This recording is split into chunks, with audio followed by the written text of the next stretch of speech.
అథ మంత్రపాఠ.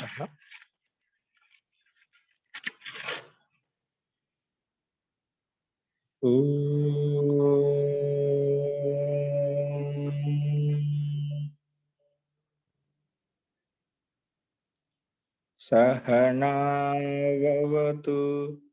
సహనౌ భునక్తు సహ వీర్యం కరవావహై తేజస్వినావదీతమస్తు మా విద్విషావహై.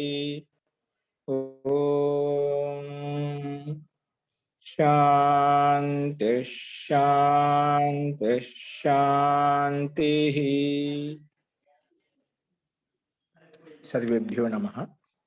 అందరికీ నమస్కారం అండి.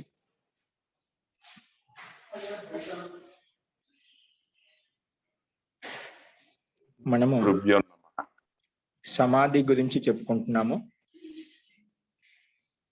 సమాధిలో కూడా సంప్రజాత సమాధి, అసంప్రజాత సమాధిని ఎలా పొందాలి అది చూస్తున్నాము. ముందుగా ఈ ప్రసంగం ఎలా వచ్చిందంటే అథ యోగానుశాసనం నుంచి ప్రారంభమైంది. యోగం అంటే ఏమిటి అన్నప్పుడు సమాధి, ఆ సమాధి యొక్క స్వరూపం, యోగం యొక్క స్వరూపం ఏమిటి అన్నప్పుడు చిత్తంలో ఉన్నటువంటి వృత్తులను నిరోధించడాన్నే యోగం అంటాము. ఈ చిత్తంలో వృత్తులను నిరోధించినప్పుడు ఆ చిత్తం యొక్క స్వరూపం ఎక్కడ ఉంటుంది అన్నప్పుడు తదా ద్రష్టు స్వరూపే అవస్థానం. మన చిత్తంలో ఉన్నటువంటి వృత్తులను ఆలోచన నిరోధించినప్పుడు దాని యోగం అని చెప్పాము, దాని సమాధి అంటాం. అలాంటి స్థితిలో లేనప్పుడు ఆ స్థితిలో చిత్తం ఎక్కడ ఉంటుందంటే ద్రష్టు స్వరూపే అవస్థానం, జీవాత్మ యొక్క స్వరూపంలో ఉంటుందని చెప్పాము. తో నిరోధించినప్పుడు మరి ఎక్కడ ఉంటుంది అంటే వృత్తి సారూప్యం ఇతరత్ర. చిత్తంలో ఉండేటువంటి ఆలోచన నిరోధించినప్పుడు మామూలు స్థితిలో, సామాన్య స్థితిలో ఆ చిత్తం యొక్క వృత్తి ఎక్కడ ఉంటుందంటే అది వృత్తి సారూప్యం ఇతరత్ర, భిన్న భిన్న విషయాల్లో ఉంటుంది. నువ్వు ఏ విషయంలో లీనమయ్యావో ఆ విషయాల్లో ఉంటుంది. భిన్న భిన్న వృత్తులు అనేకంగా ఉన్నాయి. అందులో ఇవి కొన్ని మహర్షి పతంజలి కొన్ని పరిగణించారనమాట. అవి ఏంటంటే వృత్తయ పంచతయ్య. ఆ వృత్తులు ఏంటంటే 5 రకాలు. అవి క్లిష్టమైనవి అక్లిష్టమైనవి అని చెప్పుకున్నాం.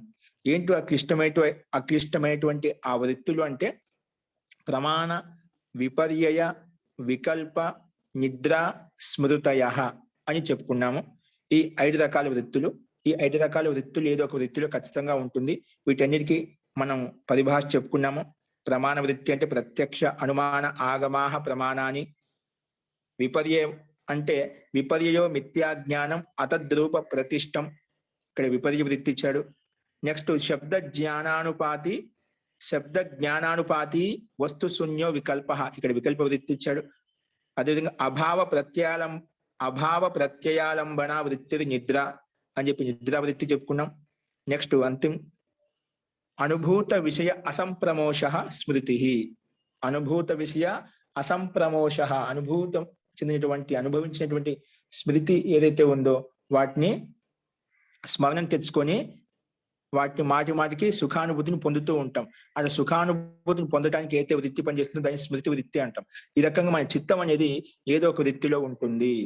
సో ఈ వృత్తులు నిరోధించినప్పుడు మనకు సమాధి కలుగుతుంది, యోగం కలుగుతుంది, యోగాభ్యాసం చేయగలుగుతామని చెప్పి మనకు ఇక్కడ ఈ సూత్రాల ద్వారా తెలుసుకున్నాము. తర్వాత ఈ చిత్తంలో ఉండే వృత్తిని మళ్ళీ ఎలా తొలగించుకోవాలి, వీటిని తొలగించుకోవడానికి ఉపాయం ఏంటన్నప్పుడు అభ్యాస వైరాగ్యాభ్యం తన్నిరోధ. అభ్యాసం చేత, వైరాగ్యం చేత ఈ చిత్తంలో ఉన్నటువంటి వృత్తిని నిరోధించుకోవచ్చు అని చెప్పాం. తో అభ్యాసం అంటే ఏమిటి అన్నప్పుడు తత్ర స్థితో యత్నో అభ్యాసం అంతవరకు చేయాలి. ఆ స్థితి ఏదైతే రాలేదు దాంట్లో నిలబడి అక్కడ ఏ విషయం మీద పొందాలనుకుంటున్నావో ఆ విషయం మీద నిలబడి యత్నం చేయాలి, ప్రయత్నం చేయాలి. అలా మాటికి చేయడం వల్ల అది అభ్యాసంగా మారిపోతుంది. అభ్యాసం చేయడం వలన దాని మీద అధికారం వస్తుంది, నీ చిత్తం మీద అధికారం వస్తుంది. అధికారం వల్ల ఆ చిత్తంలో ఉండేటువంటి వృత్తులు ఏవైతే ఉన్నాయో వాటిని నిరోధించవచ్చు అని చెప్పి ఈ రకంగా అభ్యాసం చేయాలని చెప్పారు. సో వైరాగ్యం అంటే ఏమిటన్నప్పుడు మరి దానికంటే ముందు ఈ అభ్యాసం ఎంతవరకు చేయాలంటే దీర్ఘకాలంగా, నిరంతరంగా, ఇంకా సత్కారపూర్వకంగా శ్రద్ధాపూర్వకంగా చేసినప్పుడు అది బలంగా దృఢంగా ఉంటుంది. ఇలా మనకు ఆ కార్యసిద్ధి ఎంతవరకే మనం సిద్ధించలేదో అంతవరకు నిరంతరంగా అభ్యాసం చేస్తూ ఉండాలి. ఆ అభ్యాసం చేయాలంటే ఒకటి శ్రద్ధ అనేది అతి ముఖ్యమైన సాధనం. ఆ శ్రద్ధ ఉన్నప్పుడు మనకు ఆ కార్యసిద్ధిని అతి త్వరగా వెంటనే సిద్ధిస్తుంది. శ్రద్ధావాన్ లభతే జ్ఞానం అంటాం కదా! ఆ రకంగా శ్రద్ధాపూర్వకంగా చేసినప్పుడు మనం ఏ కార్యసిద్ధి అయితే పట్టుకున్నామో అది త్వరగా సిద్ధిస్తుంది. కాబట్టి దీర్ఘకాలంగా నిరంతరంగా సత్కారపూర్వకంగా శ్రద్ధాపూర్వకంగా చేసినప్పుడు అది త్వరగా సిద్ధిస్తుంది. అంటే ఆ చిత్తంలో ఉండే వృత్తులు నిరోధించవచ్చు అని చెప్పుకున్నాం. మరి వైరాగ్యం అంటే ఏమిటి అన్నప్పుడు దృష్ట ఆనుశ్రవిక విషయ వితృష్ణస్య వశీకార సంధ్య వైరాగ్యం. దృష్ట విషయాలు, విన్న విషయాలు ఏవైతే ఉన్నాయో వాటి పట్ల వితృష్ణ కలిగి ఉండటం వల్ల మనకు వైరాగ్య స్థితి కలుగుతుంది. అంటే ఇక్కడ అపర వైరాగ్య స్థితి కలుగుతుంది. దాన్ని ఎలా అర్థం చేసుకున్నా అంటే నెక్స్ట్ 16వ సూత్రంలో తత్పరం పురుష ఖ్యాతి గుణ వైతృష్ణ్యం. అక్కడ అతి అతి ఉత్కృష్టమైన వైరాగ్యం చెప్పాడు, పర వైరాగ్యం చెప్పాడు.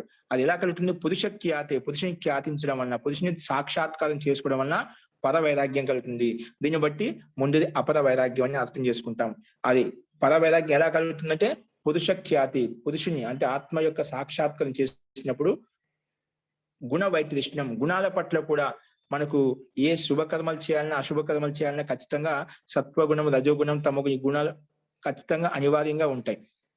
కానీ పరవైరాగ్యం కలిగినప్పుడు ఆ గుణాల పట్ల కూడా వితృష్ణ కలుగుతుంది.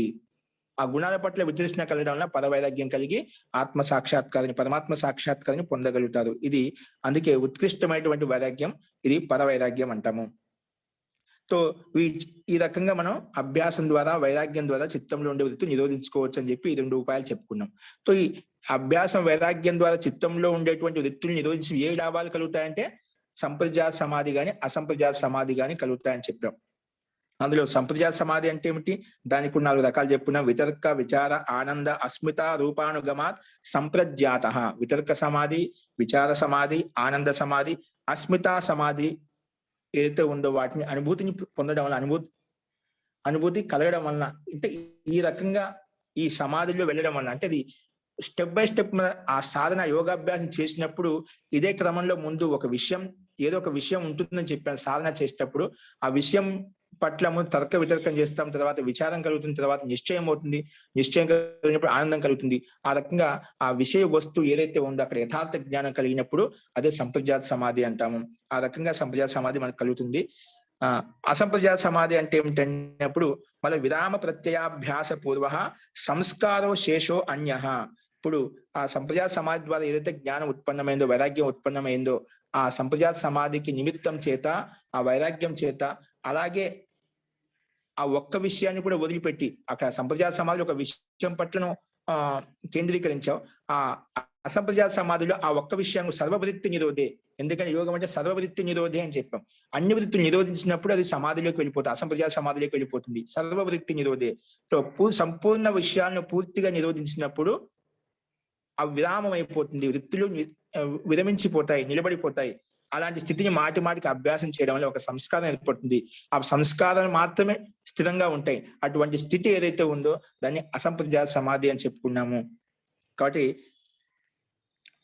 అసంప్రజాత సమాధిలో అప్పుడు ఈ చిత్తంలో వృత్తి పూర్తి నిరోధించిన సంస్కారాలు ఏవైతే అనాదివాసన సంస్కారాలు అవి మాత్రమే ఉంటాయి. అవి కూడా నిరంతరంగా ఈ అభ్యాసం మాటి చేయడం వలన అవి దగ్ధబీజం అయిపోతాయి. అప్పుడు కేవలం ఆత్మ యొక్క స్వరూపంలో లీనమై ఉంటాము. అందుకే తదా ద్రష్టు స్వరూపే అవస్థానం చెప్పాం. సర్వవృత్తి నిరోధే. అన్ని వృత్తి నిరోధించినప్పుడు చిత్తశక్తి యొక్క స్వరూపం ఎక్కడ ఉంటుందంటే జీవాత్మలో ఉంటుంది. జీవాత్మ ఎక్కడ ఉంటుంది? పరమాత్మలో లీనమై ఉంటుంది. తో ఈ రకంగా అసంప్రజాత సమాధి చెప్పుకున్నాం. అసంప్రజాత సమాధిలో కూడా మళ్ళీ 4 కొన్ని రకాల భిన్న భిన్నమైన సమాధి కలుగుతుంది. ఇప్పుడు సంప్రజాత సమాధిలో వితర్క సమాధి, విచార సమాధి ఎలాగైతే చెప్పామో, అసంప్రజాత సమాధికి కూడా 2 భేదాలు ఉన్నాయి. ఒకటి భవ ప్రత్యయ నామక సమాధి, ఉపాయ ప్రత్యయ నామక సమాధి. ఈ భవ ప్రత్యయ నామక సమాధి ఎవరికి కలుగుతుంది అంటే విదేహ ప్రకృతి లయానం భవ ప్రత్యయ. విదేహ యోగి, విదేహం అంటే దేహాభిమానం రహితంగా ఉండి అభ్యాసం చేసినటువంటి వ్యక్తి ఎవరైతే ఉన్నారో వారికి భవ ప్రత్యయ నామక సమాధి కలుగుతుంది. అలాగే ప్రకృతి లయ యోగి, ప్రకృతిని యథార్థంగా తెలుసుకొని, బ్రహ్మాండం యొక్క స్థితిని యథార్థంగా తెలుసుకొని వైరాగ్యం కలిగినటువంటి యోగి ఎవరైతే ఉన్నారో వారికి కూడా భవ ప్రత్యయ నామక సమాధి కలుగుతుంది. భవ ప్రత్యేనామక సమాధి అంటే అసంప్రజాత సమాధి కలుగుతుంది. ఇంకా రెండవ ప్రకారమైనటువంటి సమాధి అసంప్రజాత సమాధి అంటే ఉపాయ ప్రత్యయ సమాధి. ఇప్పుడు అసంప్రజాత సమాధికి 2 రకాలు చెప్పాం. ఒకటి భవ ప్రత్యయనామక అసంప్రజాత సమాధి, ఉపాయ ప్రత్యయనామక అసంప్రజాత సమాధి. సో భవ ప్రత్యయము విదేహ యోగి ప్రకృతి లయ యోగులకు ఈ భవ ప్రత్యయనామక సమాధి కలుగుతుంది. అదేవిధంగా నెక్స్ట్ ఉపాయ ప్రత్యయ సమాధి అనేది శ్రద్ధ, వీర్య, స్మృతి, సమాధి, ప్రజ్ఞాపూర్వక ఇతరేషాం.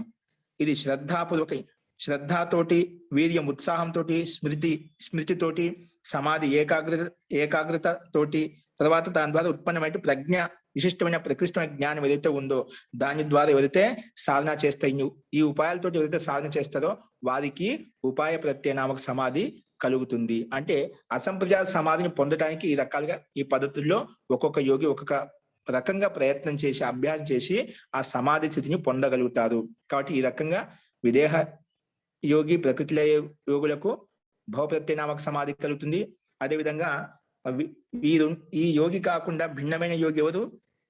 శ్రద్ధతోటి, వీర్యం ఉత్సాహంతో, స్మృతి ద్వారా, అంటే గత జన్మలో ఏవైతే స్మృతులు కలిగా ఆ స్మృతి యొక్క అనుభూతి ద్వారా, తర్వాత సమాధి ద్వారా, ప్రకృష్టమైన జ్ఞానం ద్వారా ఏదైతే అభ్యాసం చేస్తారో వారికి ఉపాయ ప్రత్యయనామక సమాధి కలుగుతుంది. ఈ 2 రకాల యోగులు ఇక్కడ కూడా ఉంటారు. ఉపాయ ప్రత్యయ యోగి, భవ ప్రత్యయనామక యోగి. వీళ్ళిద్దరికి కూడా ఈ సమాధి పేర్లు భవ ప్రత్యయ సమాధి, ఉపాయ ప్రత్యయ సమాధి. ఇది శ్రద్ధావీరి వీటి పట్ల ఉపాయాలను ఆచరించి మనం ప్రయత్నం చేయడం వలన ఉపాయ ప్రత్యయ సమాధి కలుగుతుంది. ప్రకృతి మీద ఇంకా దేహం మీద విరక్తి చెంది వాటి వల్ల ఏదైతే జ్ఞానం ఉత్పన్నమవుతుందో, వైరాగ్యం ఉత్పన్నమవుతుందో దాని ద్వారా భవ ప్రత్యయనామక సమాధి మనకు కలుగుతుంది అని చెప్పుకున్నాం. సరే, ఈ సమాధులను అత్యంత తీవ్రంగా పొందాలి అంటే ఏం చేయాలి? ఈ సమాధి ఎలా కలుగుతుంది అన్నప్పుడు దానికి కూడా ఒక ఉపాయం చెప్పారు. తీవ్ర సంవేగానం ఆసన్న. ఈ సంప్రజాత సమాధి, అసంప్రజాత సమాధిని 2 ఉపాయాలు చెప్పావు. వాటిని మనం త్వరగా పొందాలంటే ఏం చేయాలంటే తీవ్ర సంవేగానం ఆసన్న. నువ్వు అత్యంత తీవ్రతాపూర్వక వేగంగా ప్రయత్నం చేశావనుకోండి, ఇప్పుడు 1-2 గంటలు చేసేటువంటి సాధన అది 3 గంటలు, 4 గంటలు, 5 గంటలు చేశామనుకోండి, సాధన నీకు ఎంత తీవ్రంగా ఉంటే అంత త్వరగా సమాధి లాభాన్ని, సమాధి ఫలాన్ని పొందవచ్చు అని చెప్పి ఈ తీవ్ర సంవేగానం ఆసన్న. సంవేగం అంటే వివేకము, వైరాగ్యము, అభ్యాసము అత్యంత తీవ్రతంగా ఉండటం వల్ల మనకు అత్యంత సమాధికి అత్యంత దగ్గర అవుతాం, పరమాత్మకి అత్యంత దగ్గర అవుతాం అని చెప్పి ఈ సూత్రం చెప్తుంది. అందులో కూడా ఆ తీవ్ర సంవేగంలో కూడా అత్యంత తీవ్ర సంవేగం మళ్ళీ ఇంకో చెప్పాడు అనమాట. ఏంటి? మృదు మధ్యాది మాత్రత్వ తతోపి విశేష. తతోపి దానికంటే తీవ్ర సంవేగం కంటే కూడా అత్యంత సంవేగం, వివేకము, వైరాగ్యం, అభ్యాసంగా అత్యంత తీవ్రమైపోయింది. నిరంతరం దాంట్లో పూర్తిగా లీనం అయిపోయాడు అనమాట. అందుకే దాంట్లో కూడా మృదు మధ్య అధిమాత్రత్వాదు అంటే మృదు ప్రయత్నం జరుగుతూనే ఉంది. తర్వాత దాంట్లో మధ్య ప్రయత్నం, అంతకన్నా కొంచెం తీవ్ర ప్రయత్నం. దీన్నే మృదు అంటే శ్రేష్టత్వము, మధ్య అంటే శ్రేష్ఠ తరత్వము, అధిమాత్ర అంటే శ్రేష్ఠ తమత్వము. తమ చెప్పాను కదా, తరప్ అంటే శ్రేష్టత్వం కూడా అతి శ్రేష్టంగా మనకు ముందుకెళ్తున్నాము. తమప్ అంటే అందరికంటే ఇంకా శ్రేష్ఠ స్థితిలో వెళ్తున్నాము, దానికంటే శ్రేష్టమైన స్థితి ఇంకా రాదు. అంటే అంత తీవ్ర స్థితిని అంత తీవ్రతమైనటువంటి స్థితిలో మనం ప్రయత్నం చేస్తున్నాం, అభ్యాసం చేస్తున్నాం. అలాంటి తీవ్రతమైన అభ్యాసం చేసినప్పుడు మనకు ఈ సమాధి ప్రాప్తి అత్యంత త్వరగా లభిస్తుంది. అసంప్రజాత సమాధి పరమాత్మ యొక్క సాక్షాత్కారం అత్యంత త్వరగా లభిస్తుంది అని చెప్పి ఈ రకంగా అభ్యాసం చేయడం వల్ల, తీవ్ర సంవేగంతో ప్రయత్నం చేయడం వలన సమాధి లాభాన్ని అత్యంత త్వరగా లభిస్తుంది. సో సమాధి లాభాన్ని పొందాలంటే, ఆత్మ సాక్షాత్కారాన్ని పొందాలంటే ఇదే ఉపాయమా? ఇంకే ఉపాయం లేదా? ఇంకేమన్నా దానికి మార్గం ఉందా అంటే దానికి ఇంకో మార్గం చెప్పారు. ఈశ్వర ప్రణిధానాద్వా. ఏంటండి? ఈశ్వర ప్రణిధానాత్వా. ఈశ్వర ప్రణిధానం చేయడం వలన కూడా మనం అత్యంత త్వరగా సమాధి లాభాన్ని పొందవచ్చు, ఆత్మ సాక్షాత్కారాన్ని పొందవచ్చు అని చెప్పి ఇంకో ఉపాయం చెప్పాడు. తీవ్ర సంవేగం ఒకటైనా, తీవ్రంగా ఇంత ప్రయత్నం చేయాలంటే అందరూ చేయలేదు కదా, ఇంకేమైనా ఉపాయం ఉందా? ఇదేనా ఆ సమాధిని పొందడానికి, లేదా ఇంకోటైనా ఉపాయం ఉందా అన్నప్పుడు దీనికి సమాధానంగా ఈశ్వర ప్రణిధానాద్వా అని నిన్న మనం చెప్పుకున్నాం. అందులో ఈశ్వర ప్రణిధానాద్వా అంటే ఈశ్వరుని అత్యంత ప్రణిధానం చేయడం వలన మనకు సమాధి లాభం కలుగుతుంది. ఈశ్వర ప్రణిధానం అంటే నేను చెప్పాం, సర్వక్రియాణం పరమ గురువు అర్పణం తత్ఫల సన్యాసోవా. మన ప్రత్యేకమైన క్రియాకలాపాలు ఏవైతే చేస్తున్నామో అన్ని కూడా పిత పరమాత్మకి సమర్పణం చేసి మనము వాటి పట్ల ఎటువంటి ఆకాంక్ష, మనం చేసిన కర్మలకు ఎటువంటి పుణ్యమైన కర్మలకు ఫలితాన్ని ఆశించకుండా అన్ని పరమాత్మకి అర్పణం చేసి మనం ఈ విధంగా అయితే ఆ పరమాత్మ లీనమైపోతామో, ఆ కర్మను సమర్పించి అలా చేయడం వల్ల, అలాంటి ఈశ్వర ప్రణిధానం చేయడం వల్ల, ప్రకృష్ట రూపంగా ప్రణిధానం చేయడం వల్ల మనకు సమాధి లాభం త్వరగా సిద్ధిస్తుంది అని చెప్పి ఈ సూత్రం ద్వారా మహర్షి పతంజలి చెప్తున్నారు. ఇదే విషయాన్ని మహర్షి వ్యాస్ కూడా చెప్పారు. నేను చెప్పాను, ప్రణిధానం అంటే భక్తి విశేషాత్ ఆవర్తిత, భక్తి విశేషంతో మనం ఆ పరమాత్మని ప్రసన్నం చేయడం వల్ల, భక్తి విశేషాత్ ఆవర్తిత. ప్రణిధానం అంటే ఏంటి? ప్రణిధానాత్ అంటే భక్తి విశేషాత్ ఆవర్తిత అంటే ఆ పరమాత్మను అత్యంత ప్రసన్నం చేయడం వల్ల ఏమవుతుంది? ఈశ్వర తం అనుగృహ్ణాతి, ఈశ్వరుడు అతన్ని అనుగ్రహిస్తా. అంటే ఎలా? అవిధ్యాన మాత్రన, కేవలం సంకల్ప మాత్రంతో కూడా ఆయన అనుగ్రహిస్తాడు. కోరిక ఉంటే చాలు, నీకు నిజమైన కోరిక ఉంటే చాలు, అవిధ్యాన మాత్రేన, సంకల్ప మాత్రం చేత ఈశ్వర తం అనుగృహ్ణాతి, అనుగ్రహిస్తాడు అని చెప్పాం. దీనికి ప్రత్యక్ష ఉదాహరణ మనం వేదమంత్రులు చెప్పాం. నా అయం ఆత్మ ప్రవచనేన లభ్యో నా మేధయా నా బహునా శృతేన యం ఏవ ఏష వృణుతే తేన లభ్య తస్య ఏష ఆత్మ వృణుతే తనుం స్వాం. ఇంత స్పష్టంగా చెప్పాడు. ఈ ఆత్మ అనేది ప్రవచనం ద్వారా గాని, అత్యంత బుద్ధి ద్వారా గాని, ఎక్కువగా విన్నంత మాత్రాన గాని ఆ ఆత్మకి సాక్షాత్కారం కాదు, ఆ పరమాత్మ లభించడు. ఎలా లభిస్తా అంటే ఎం ఏవ వృణుతే, ఎవరినైతే ఆయన వధిస్తాడో, ఎవరినైతే తెలుసు ఆయనకు మనలో ఎంత సంకల్పం, ఎంత సాత్వికత, ఎంత జిజ్ఞాస లోపల ఉంది, కావాలని ఇష్టపడుతున్నాం అనేది, ఆ దాన్ని బట్టి ఆయనకు పరమాత్మ తెలిసిపోతుంది. ఎవరినైతే వధించాలో ఆయన వధించేస్తాడు. నిజంగా మన అత్యంత సాత్వికంగా ఉన్నది ఖచ్చితంగా వధిస్తాడు. దాంట్లో చాలా మందికి విద్య ఐశ్వర్యం వచ్చిన తర్వాత మనకు తెలియకుండా అహంకారం వచ్చేస్తుంది. మనకు తెలియకుండానే అహంకారం వస్తుంది. మనకు తెలియకుండానే సాంసారిక సుఖాల పట్ల, ఐశ్వర్యం పట్ల మనకు కూడా కోరిక పుడుతున్నాడు. అప్పుడు పరమాత్మ వదిలేస్తాం. ఎందుకంటే ఐశ్వర్యం వచ్చింది కదా, బలం వచ్చింది కదా. అందుకే ఒక్కోసారి అలాంటి ఐశ్వర్యం ఉంటాం. ఆ ఐశ్వర్యం లీనమైపోయి సాంసారిక విషయాల పట్ల, గౌరవం పట్ల, ఆ సన్మానం పట్ల, ఇంకా సాంసారిక విషయాలు చాలా ఉన్నాయి. ఆ ఐశ్వర్యం వచ్చిన తర్వాత ఆ సుఖాలన్నీ కూడా ఒకేసారి మన ముందుకు వచ్చేస్తాయి. ఇవన్నీ నాట్యం ఆడుతూ ఉంటాయి అన్నమాట. ప్రతిదీ ఆకర్షిస్తుంది నిన్ను. ఆ లోపల అనాది వాసన సంస్కారం ప్రబలంగా ఉన్నాయి కాబట్టి ఐశ్వర్యం వచ్చిన తర్వాత మన ఇంద్రియాలను నిగ్రహం ఉంచుకోవడం పెద్ద విషయం అండి.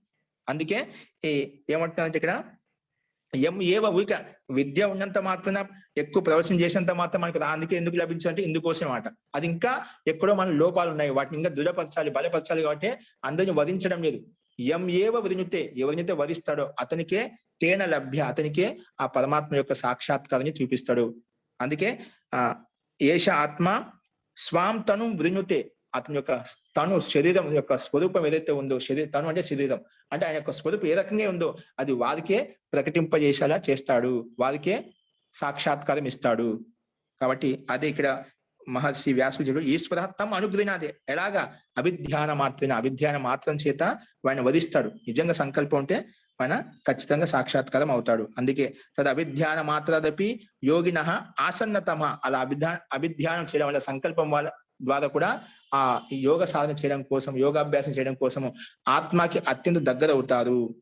దానివల్ల సమాధి లాభ సమాధి ఫలం చ భవతి. ఇది సమాధి లాభము, సమాధి ఫలం కూడా మనకు కలుగుతుంది. కాబట్టి ఈశ్వర ప్రణిధానం అనేది మనం చేయాలి. పూర్తిగా సమర్పణ భావంతో చేసినప్పుడు నిజంగా కేవలం అభిధ్యాన మాత్రంతో అంటున్నాడు, మనం ఇంకా చేయలేదు, ప్రయత్నం చేయలేదు. నిజంగా పూర్తిగా మళ్ళీ ఒకసారి సంకల్పం తీసుకు మళ్ళీ ఎన్నికి తిరిగి చూడకూడదు. ఒకసారి అడుగు ముందుకు శ్రేయ మార్గం నా లక్ష్యం అని భావించినప్పుడు ఎన్నికి తిరిగి చూడకూడదు. అలాంటి పూర్తిగా సంకల్పబద్ధమైనప్పుడు ఇంకా నాకు ఇదే చావైనా బతికే, నాకు ఇదే మార్గము, ఎన్నికి తిరిగి చూసేది. అలా నిజమైన సంకల్పం ఉన్నప్పుడు పరమాత్మని ఎత్తుకొని వెళ్ళిపోతాడు. నీకు ఇక్కడ ఉంచకుండా ఆయన ఏదైతే శక్తి సామర్థ్యం ఇచ్చి నిన్ను ఎక్కడికి తీసుకెళ్ళానో అక్కడికి పంపిస్తాడు, ఆ గురువు దగ్గరికి పంపిస్తాడు. ఆ గురువులు ఏదో రకంగా నీ దగ్గరికే వచ్చేస్తాడు, ఏదో ఒకటి చేస్తారు. మన సంకల్పం గట్టిగా ఉండాలి. ఇది ఇక్కడ ప్రబలంగా మనకి ఈ వాక్యం చెప్తుంది. అవిధ్యాన మాత్రాది యోగిన ఆసన్నతమః, అత్యంత దగ్గరగా అవుతారు. అటువంటి వ్యక్తికి సమాధి లాభం, సమాధి ఫలం కలుగుతుంది అని చెప్పుకున్నాం. సరే, ఈశ్వర ప్రణిధానం ద్వారా ఈశ్వరునికి సమర్పణ చేయడం వలన మనము సమాధికి దగ్గర కావచ్చు, ఈశ్వరుడికి దగ్గర కావచ్చు అని చెప్పాం. కానీ ఆ ఈశ్వరుని దగ్గర కావచ్చు అంటున్న మాట, మనకి ఈశ్వరుడు అంటే ఎవరు? అత ప్రధాన పురుష వ్యతిరిక్త కో అయం ఈశ్వర నామ. ఇక్కడ ప్రధాన ప్రకృతి కనిపిస్తుంది. ప్రధానం అంటే ప్రకృతి అండి. ఇక్కడ పురుష అంటే జీవాత్మ. ఈ బ్రహ్మాండం కనిపిస్తుంది. మన ఈ బ్రహ్మాండంలో జీవాత్మ ఉన్నాం. అనేక జీవాత్మలు ఉన్నాయి. మనం కనిపిస్తున్నాం, ఈ పరమాత్మ కనిపిస్తున్నాడు. ప్రకృతి ప్రధాన పురుషం అంటే ప్రకృతి జగత్తు కనిపిస్తుంది. పురుష అంటే మనం జీవాత్మ కనిపిస్తుంది. ఈ రెండు తత్వాలు తప్పితే మూడో తత్వం ఈశ్వరుడు ఎక్కడి నుంచి వచ్చాడు? మనకి ప్రత్యక్షంగా కనిపించి బ్రహ్మాండం కనిపిస్తుంది, అంతా ప్రకృతి, అచేతన ప్రకృతి. చైతన్య ప్రకృతి ఎవరు? ఆ చైతన్య తత్వం ఎవరు? ఈ జీవాత్మ. చైతన్యత్వం ఉంది, కదలిక ఉంది, అన్నీ ఉన్నాయి. సో ఈ రెండు తత్వాల కంటే భిన్నమైన తత్వం ఎవరు ఇక్కడ? కో అయం ఈశ్వర నామ. ఈశ్వరుడు అంటే ఎవరు? కొత్త పదం తీసుకొచ్చావు ఇక్కడ. అంటే ఆ ఈశ్వరుని యొక్క స్వరూపం చెప్తున్నాడు ఇక్కడ. నేను చెప్పుకున్నాము, క్లేశ కర్మ విపాకాశైర్ అపరామృష్ట పురుష విశేష ఈశ్వర. క్లేశాలతోటి, కర్మలతోటి, ఆ కర్మలు చేసిన తర్వాత విపాకం కూడా ఉంటుంది. విపాకం అంటే ఫలం. మనం కర్మ చేసిన దానికి పుణ్యం వా పాపం ఫలం వా ఖచ్చితంగా ఉంటుంది, దాన్ని విపాకం అంటాం. నెక్స్ట్ ఆశయ. నువ్వు పుణ్యం గాని పాపం గాని అనుభవించావంటే దానికి ఒక సంస్కారం పడుతుంది. అనుభవించినప్పుడు అనుభూతి వలన ఒక సంస్కారం ఏర్పడుతుంది. ఆ సంస్కారం ఆశ అని చెప్పాడు. వీటన్నిటిలో అపరామృష్ట, వీటన్నిటితో సంబంధం లేనివాడు, అపరామృష్ట దూరంగా ఉండేవాడు పురుష విశేషుడు. అతడే ఈశ్వరుడు, అతడే పరమేశ్వరుడు. ఇటువంటి క్లేశ కర్మ విపాక ఆశయాలతోటి అత్యంత దూరంగా ఉంటారో, సంబంధం లేకుండా ఉంటారో, అటువంటి పురుష విశిష్టమైన వారు ఎవరైతే ఉన్నారో వారిని ఈశ్వరుడు అని చెప్పి మనం చెప్పుకున్నాము. ఇదే విషయంలో మహర్షి వ్యాస్ కూడా ఏం చెప్పారంటే, నేను చెప్పుకున్నాము, మళ్ళీ ఒకసారి చెప్తున్నాను. అవిద్యాదయ క్లేశాహ. ఇవి అవిద్యాదయ క్లేశాలు. ఇంకా అవిద్య అంటే అవిద్య, రాగము, ద్వేషము, అభినివేశము, ఇవి చెప్పుకున్నాము. అవిద్య, అస్మిత, రాగము, ద్వేషం, ఈ 5 క్లేశాలు. ఇంకా కుశల అకుశలాని కర్మాని. కుశల అకుశలాని కర్మాని అంటే కుశలం అంటే పుణ్యకర్మలు, అకుశలం అంటే పాపకర్మలు. ఇంకా తత్ఫలం అంటే ఇప్పుడు పుణ్యమైన కర్మలు, పాపమైన కర్మలు చేసే ఒక ఫలం వస్తుంది, దాన్ని విపాక. తత్ఫలం విపాక, ఆ విపాకము. ఇంకా ఆ ఫలం ఉందంటే పుణ్యఫలం కావచ్చు, పాపఫలం కావచ్చు. ఆ తద్ అనుగుణ వాసనాహ ఆశయాహ. ఆ ఫలానుగుణంగా పుణ్యఫలం కావచ్చు, పాపఫలంగా దాని తగ్గట్టుగా ఫలం వస్తుంది. ఆ ఫలాన్ని అనుభవించినప్పుడు ఒక సంస్కారం ఏర్పడుతుంది, అనుభూతి వల్ల ఒక సంస్కారం ఏర్పడుతుంది. ఆ సంస్కారాన్ని ఇక్కడ ఆశయాహ అని చెప్పాడు. తద్ అనుగుణ, ఆ పుణ్య పాప ఫలానికి అనుగుణంగా వాసనాహ ఏవైతే ఉన్నాయో, వాసనలు అనాది సంస్కార వాసనలు, ఆ సంస్కార వాసనాహ ఆశయాహ, ఈ ఆశయాలు ఇవన్నీ కూడా తేచ మనసి వర్తమాన. తేచ అంటే ఇవన్నీ కూడా పైన క్లేశాలు, కర్మలు, తద్విపాకము, ఈ సంస్కారము అంటే ఈ వాసన సంస్కారము, ఇవన్నీ ఎక్కడ ఉంటాయి? ఇవన్నీ మనసి వర్తమానం, మనసులో ఉంటాయి. ఎక్కడ ఉంటాయని చిత్తం. మనసి అంటే చెప్పాం కదా, చిత్తంలో. మనసి వర్తమానాహ, చిత్తంలో వర్తమానంగా ఉంటూ పురుషే వ్యపదిశ్యంతే. కానీ పురుషునిలో విపదేశిస్తాము అంటే జీవాత్మలో విపదేశిస్తే ఇవన్నీ జీవాత్మలో ఉన్నాయని. ఇది నిజమే కదా. ఇవన్నీ కూడా ఈ ధర్మాలు ఎక్కడ ఉంటాయి? చిత్తంలో ఉంటాయి, మనసులో ఉంటాయి. ఈ క్లేశాలు, అవిద్య, అస్మిత, రాగము, ద్వేషం అనేది పుణ్యకర్మ, పాపకర్మ, దాని యొక్క ఫలానుభూతి, ఇవన్నీ ఎక్కడ ఉంటాయి? చిత్తంలో ఉంటాయి, మనసులో ఉంటాయి. మనసి వర్తమానాహ పురుషే వ్యపదేశించే, పురుషుని జీవాత్మలో వ్యపదేశించబడతాయి. ఎలాగంటే ఒక నిమిషం, దానికంటే ముందు పురుషునిలో వ్యపదేశింపబడతాయి. ఎందుకంటే సాహి తత్ఫలస్య భోక్త ఇది. ఎందుకంటే అతడే ఆ ఇవన్నీ క్లేశాలు, కర్మల యొక్క భోక్త, అనుభవించేవాడు ఆ జీవాత్మే కాబట్టి. అందుకే అతన్ని వ్యపదేశించబడతాయి. ఎందుకు? సాహి తత్ఫలస్య భోక్త అయితే, వాటి యొక్క శుభకర్మలు, పాపకర్మల యొక్క ఫలితం ఏదైతే ఉందో వాటిని అనుభవించేది ఆ భోక్త జీవాత్మే కాబట్టి. అందుకే ఆ పురుషునిలో వ్యపదేశించబడతాయి. ఎలాగంటే దానికి లౌకిక ఉదాహరణ ఇచ్చారు ఇక్కడ. ఎలాగంటే జయ పరాజయో వా. జయము పరాజయం ఎక్కడ ఉంటాయి? యోదృషు వర్తమాన. ఇవి యోద్ధ, సైనికుల్లో ఉంటాయన్నమాట. రాజ కింద పనిచేసేటువంటి, అత్యంత దగ్గరగా పనిచేసేటువంటి ఆ సైనికుల్లో ఉంటాయన్నమాట వర్తమాన.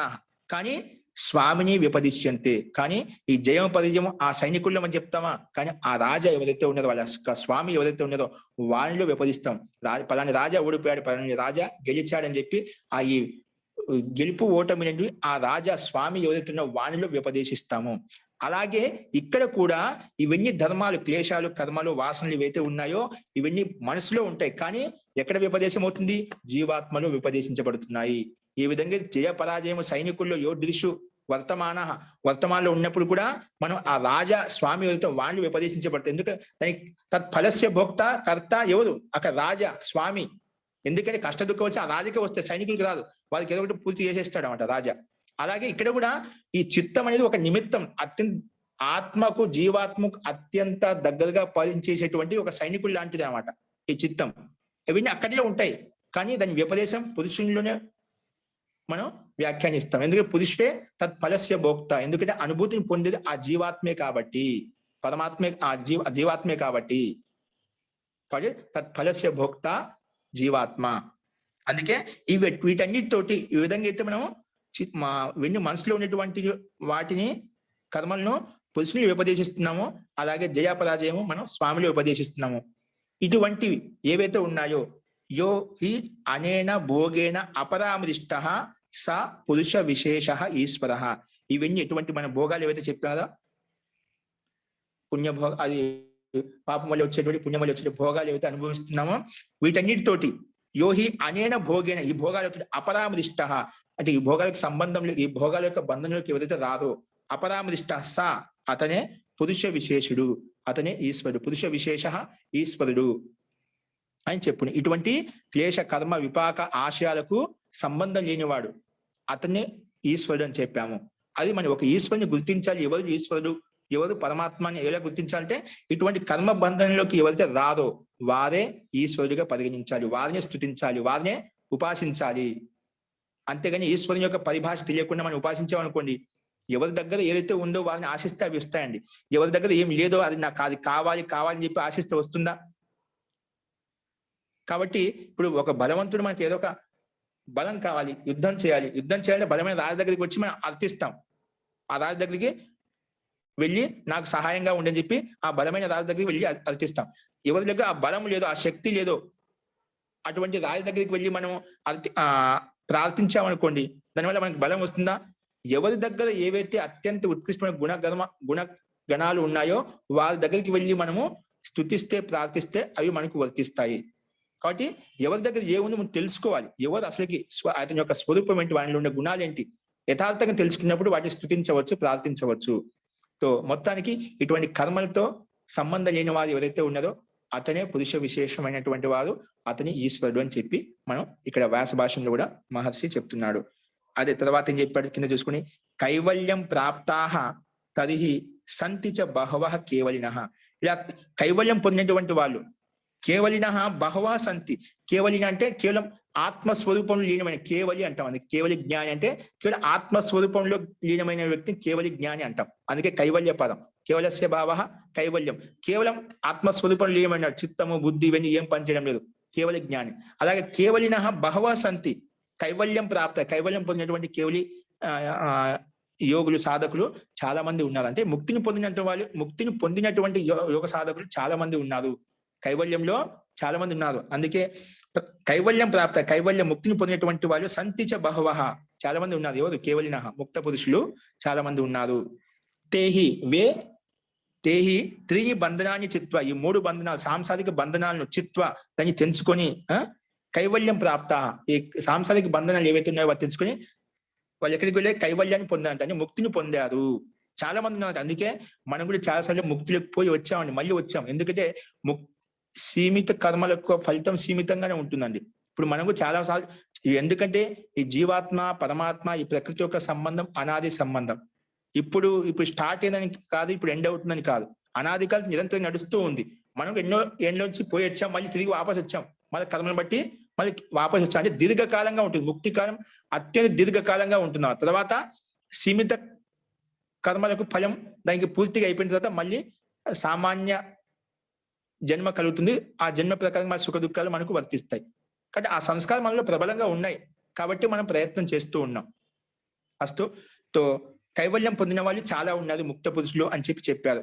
వాళ్ళు ఈ సాంసారిక భవబంధాన్ని తెలుసుకొని ముక్తిలోకి వెళ్ళిపోయారు. ఇక చూడండి, తేహి త్రీని బంధనాన్ని చిత్వ కైవల్యం ప్రాప్త, కైవల్యాన్ని పొందినారు.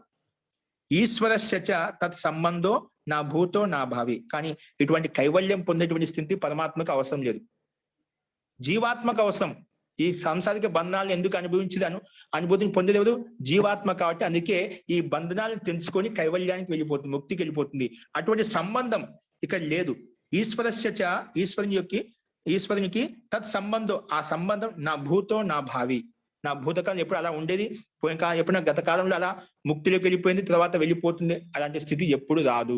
నా భూతో నా భవిష్యతి. కాబట్టి తత్సంబంధం నా భూతో నా భావి. భావి అంటే భావి కాలంలో కూడా, రాబోయే కాలంలో అటువంటి సంబంధం ఎప్పుడు కూడా రాదు. అందుకే ఏం చెప్పారు, యథా ముక్తస్య పూర్వ బంధకోటి ప్రజ్ఞాయతే.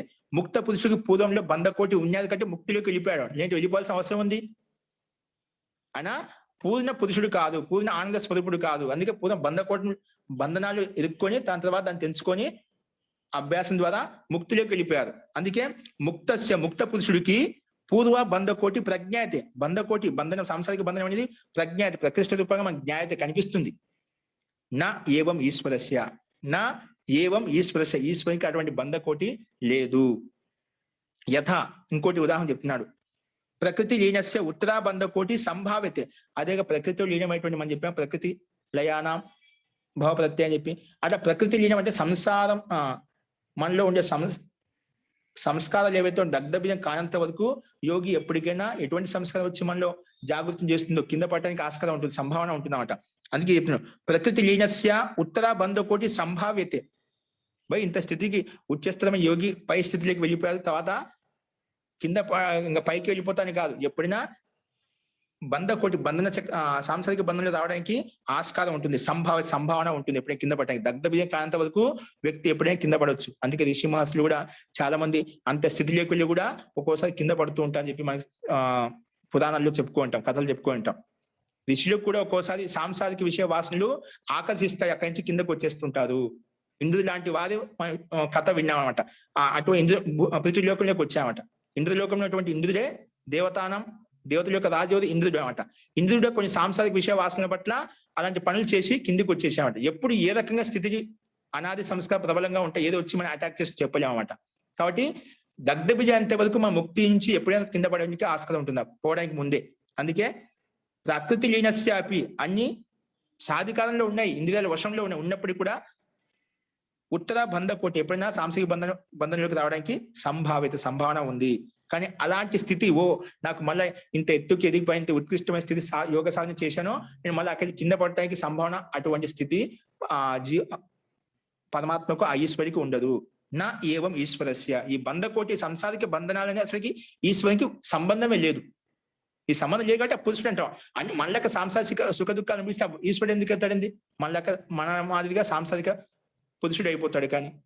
కాబట్టి ఇటువంటి సంబంధం లేనివంటి వారు ఎవరైతే ఉన్నదో వారినే మనం ఈశ్వరుడిగా భావించాలి. నా ఏవం ఈశ్వరస్య. ఇటువంటి సంభావన బంధకోటి అనేది, సాంసారిక బంధనం అనేది ఆ ఈశ్వరులో లేదు. నా ఏవం ఈశ్వరస్య.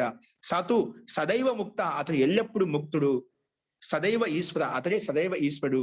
అతనే ఈశ్వరుడిగా భావించాలి, అతడే ముక్తుడిగా భావించాలి. ఆయన ముక్త అవస్థ లేడుపు, ముక్త అవస్థ వెళ్ళిపోయిన అలా స్థితి ఎప్పుడు ఆ ఈశ్వరునికి కలగదు. ఎల్లప్పుడూ ముక్తంగానే ఉంటాడు ఆయన. తీనం కాలంలో ఉంటాడు, 3 కాలంలో ఉంటాడు అన్నమాట. ఈ కాలంలో ఉన్నాడు, వర్తమాన కాలంలో ఉంటున్నాడు, తర్వాత కాలంలో ఉంటాడా, అలాంటి స్థితి ఆ పరమాత్మకు లేదు.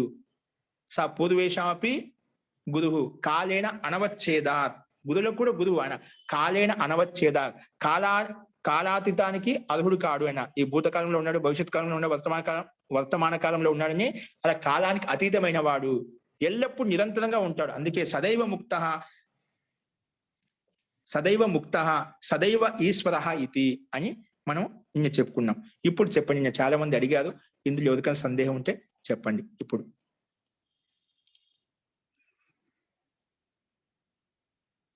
ఎవరికైనా సందేహం ఉందండి? అస్తు, ఇది కూడా చూద్దాం. చూడండి, ఇక్కడేంటి, దాని తర్వాత చూడండి వ్యాస భాషంలో యో అసౌ ప్రకృష్ట సత్వోపాదానాత్ ఈశ్వరస్య శాశ్వతిక ఉత్కర్ష. ఇప్పుడు ఆ ప్రకృష్ట సత్వోపాదానాత్, ఆ ఈశ్వరునికి అసౌ ఈశ్వర అంటే, ఇక్కడ అసౌ అంటే పుల్లింగంలో కాబట్టి ఈశ్వర శబ్దం అసౌ అని చెప్పాడు. యహ అసౌ ఈశ్వర అంటే ప్రకృష్ట ఉత్కృష్టమైన స్థితి ఉందన్నమాట.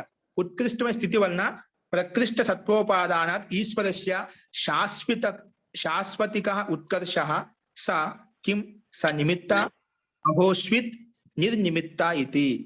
ఈ ఈ ఈశ్వరునికి సత్వోపాదానత ఏదైతే ఉందో, ఉత్కృష్ట స్థితి ఏదైతే ఉందో ఈశ్వరునికి, అది ఆ ఉత్కర్షం అనేది అది శాశ్వతంగా ఉంటుందా? ఇప్పుడు నువ్వు సదా ఎల్లప్పుడు ముక్త పురుషుడు అని చెప్పావు, సదా ఈశ్వరుడు అన ఈ జీవాత్మ కంటే ఈ కర్మబంధానికి ఎప్పుడు రాడు, ఎప్పుడు ముక్తంగానే ఉంటాడు, విముక్తంగానే ఉంటాడు. ఈ సంసారిక బంధనానికి అతనికి సంబంధం లేదు. ఈ శాశ్వతికమైనటువంటి ఉత్కర్షము ఇది ఎల్లప్పుడూ అలాగే ఉంటుందా, ప్రామాణికంగా ఉంటుందా, లేదా అప్రామాణికమా అని చెప్పి ఆయన సత్వ ఉత్కృష్టతాపది ఒక ప్రశ్నకర్త ఇక్కడ అడిగారు అనమాట. ప్రకృష్టమైనటువంటి ఉత్కృష్టమైన సత్వ ఉపాదానంతో ఎవరికైతే ఉందో ఈశ్వరస్య శాశ్వతికమైన ఉత్కర్షం ఏదైతే ఉందో స నిమిత్తం అంటే ప్రమాణం, అంటే అది ప్రామాణికమా, అహోస్విత్ అప్రామాణికమా, నిర్నిమిత్తం అంటే అప్రామాణికమా. నిమిత్తం ఇక్కడ ప్రమాణార్థంలో వచ్చింది. స నిర్నిమిత్తం ఇది, అది అప్రామాణికమా. ఈ ఉత్కర్షం ఎల్లప్పుడూ శాశ్వతంగా అలాగే ఉంటుందా, లేదా ఇది ప్రామాణికమేనా లేదా అప్రామాణికమా అంటే దానికి సమాధానం చెప్పారు ఇక్కడ. తస్య శాస్త్రం నిమిత్తం అంటే శాస్త్ర నిమిత్తం అంటే ప్రమాణం, దానికి శాస్త్రమే ప్రమాణము. ఈ పరమేశ్వరుని యొక్క ఉత్కర్ష స్థితి అనేది సత్వోపాదానత అనేది ఎల్లప్పుడూ ప్రామాణికమే. ఏది ప్రమాణం అంటే శాస్త్రం ప్రమాణం. ఇప్పుడు శాస్త్రం ప్రమాణం చెప్పని శాస్త్రం ప్రమాణం ఎవరు? శాస్త్రం పునః కిం నిమిత్తం, ఆ శాస్త్రం ప్రమాణం ఏంటి? దానికి ఈ ఈశ్వరుని యొక్క శాశ్వతమైన ఉత్కృష్ట స్థితి అనేది, ఉత్కర్షమైనటువంటి స్థితి అనేది ఇది శాస్త్రం ప్రమాణం చెప్పావు. కానీ శాస్త్రం కూడా ప్రమాణం ఏంటి? శాస్త్రస్య కిం ప్రమాణం, శాస్త్రం పునః కిం నిమిత్తం, శాస్త్రం కూడా ప్రమాణం ఏంటి అన్నప్పుడు ప్రకృష్ట సత్వ నిమిత్తమే ప్రమాణము. ఆయన యొక్క ఉత్కృష్టమైన స్థితి, ప్రకృష్టమైనటువంటి స్థితే, సత్వస్థితే అది ప్రమాణం. ఎందుకంటే ఈ శాస్త్రం అనేది ఆ పరమేశ్వరుని ద్వారానే వచ్చింది. ఆ పరమేశ్వరుని ద్వారా వచ్చిన శాస్త్రం ఏదైతే ఉందో ఆ శాస్త్రంలో ఆ పరమేశ్వరుని యొక్క స్థితి మొత్తం వివరించబడింది. కాబట్టి ఆ శాస్త్రానికి ఆ పరమేశ్వరుడికి అనాది సంబంధం అనమాట. ఎందుకని చెప్పాం? వేద అపౌరుషేయ అంటాం. ఈ వేదాలు శాస్త్రం ఎక్కడి నుంచి వచ్చే ముందు వేదము అపౌరుషేయ, పురుషుని ద్వారా. అపౌరుష అంటే పురుషుడి ద్వారా, అపౌరుషేయ అంటే పురుషుడి ద్వారా నిర్మించనిది. పురుషుడు అటువంటి జ్ఞాన్ని మనం నిర్మించలేదన్నమాట.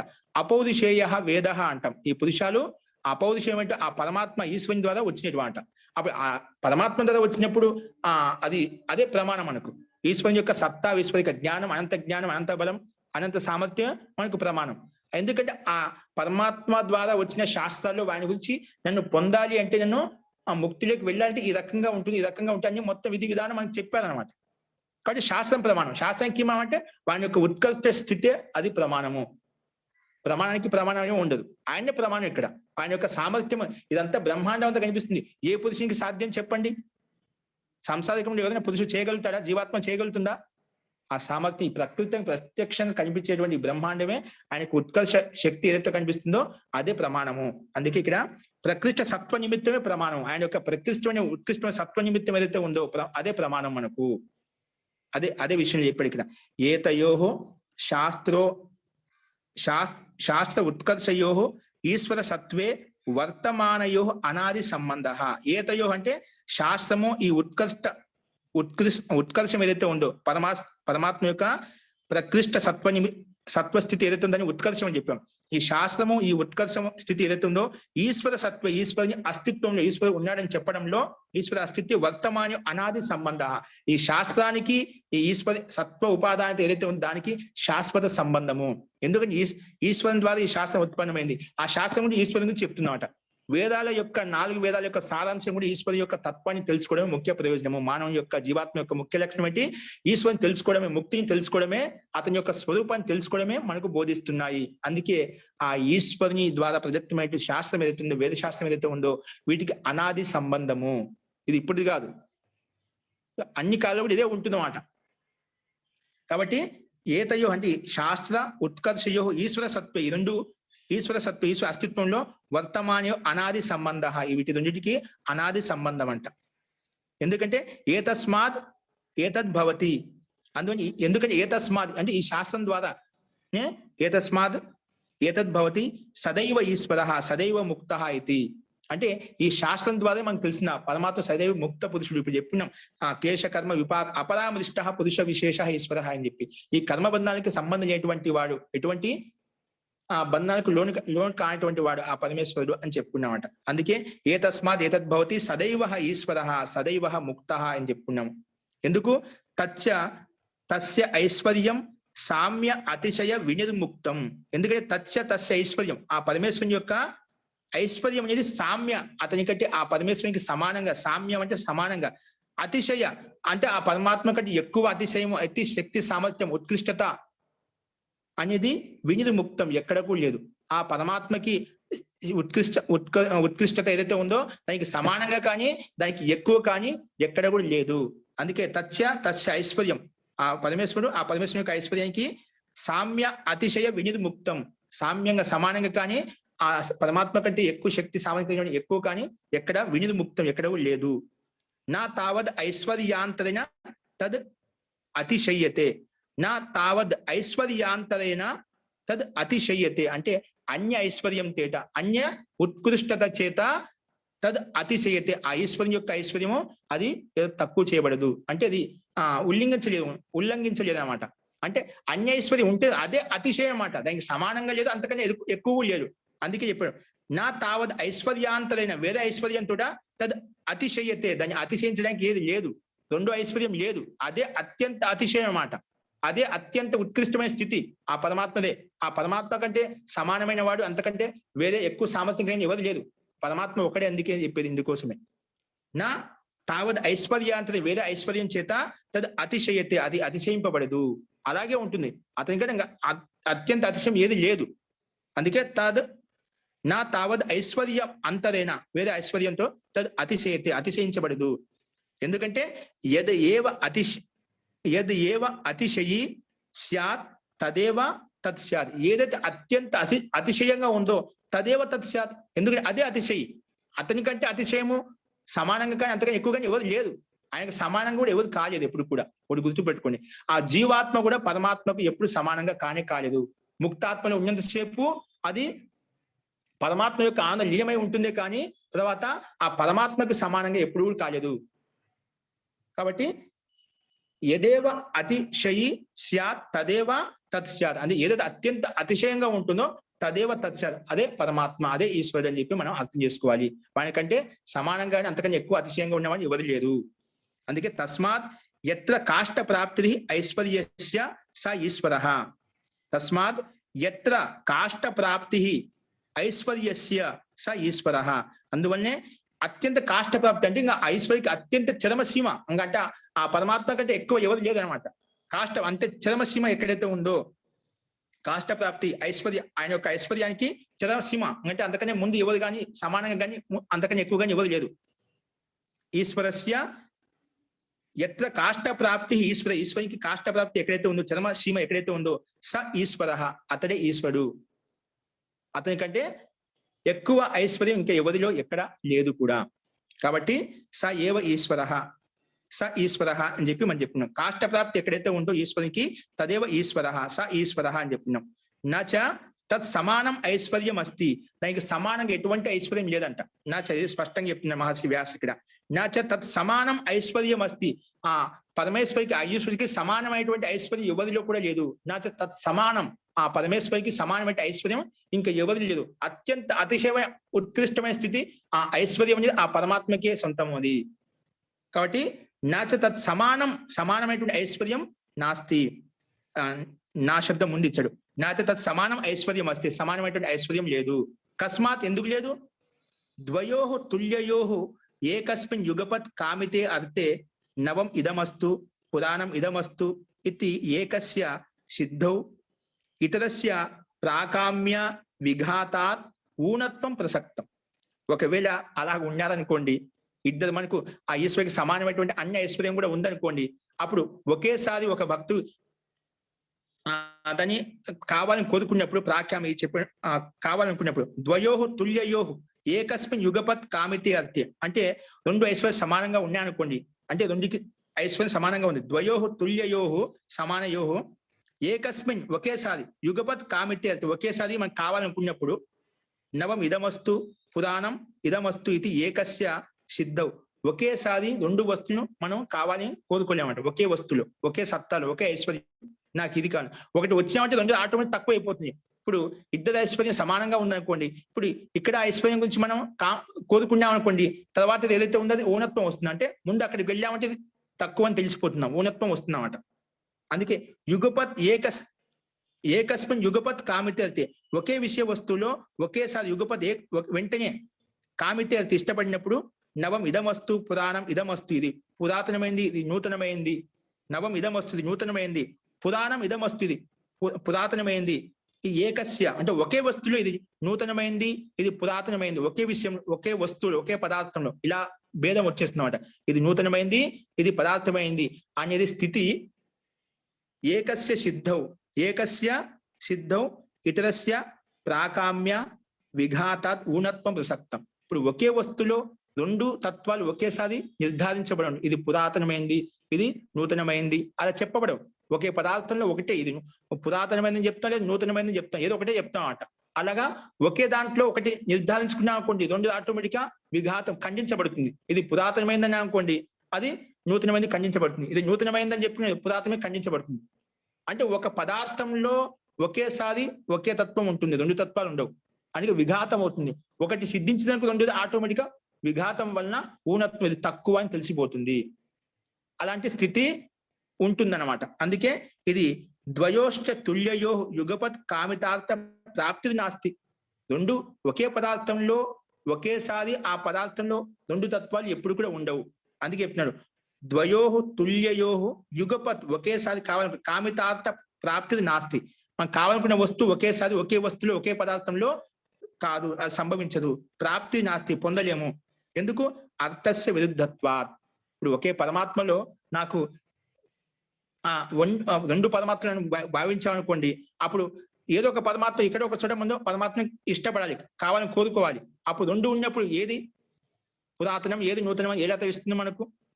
కాబట్టి ఒకేసారి ఒకే పదార్థంలో ఒకే తత్వంలో మనకు ఇది సిద్ధించదు. కాబట్టి ఇది అత్యంత ఉత్కృష్టమైనది, ఉత్కర్షమైనది అనేది మనకు అది ఒకే వస్తువులో ఒకే పదార్థం సంభవించదు. కాబట్టి అర్థ విరుద్ధంగా ఉంది, కాబట్టి ఇది సంభావన లేదనమాట. అందుకే ఈ ఈశ్వర తత్వం అనేది ఒకటే. యదేవ అతిశయి తదేవ తత్స్యాత్. ఏదో అత్యంత ఐశ్వర్యయుక్తంగా ఉందో అతనే పరమేశ్వరుగా భావించాలి. ఆయనకు సమానంగా ఏ అతిశయము లేదు. అందుకే నాచ తత్ సమానం ఐశ్వర్యం అస్తి. ఆ పరమేశ్వరం కంటే అన్య ఐశ్వర్యం ఏది కూడా లేదు. ఇలా ఉందనుకుంటే ఒకే పదార్థంలో రెండు తత్వాలు రావు మనకు. రెండు ఉన్నాయంటే ఇది నూనము, ఇది నూతనమైనది, ఇది పురాతనం, ఏదో ఒకటి అక్కడ భేదం వచ్చేస్తుందంట. అలా భేదం వచ్చినట్టు న్యూనత్వం అధికత్వం ఉంటుంది. అలాంటప్పుడు అది మనకు స్థిరత్వాన్ని ఇవ్వదు. కాబట్టి ఒకే పదార్థంలో ఒకే తత్వం ఉంటుంది కదా, రెండు తత్వాలు ఉండవు. అందుకే ఇక్కడ అర్థస్య విరుద్ధత్వం, అర్థం విరుద్ధంగా ఉండటం వలన అది సిద్ధించదు. కాబట్టి తస్మాద్ యస్య సామ్య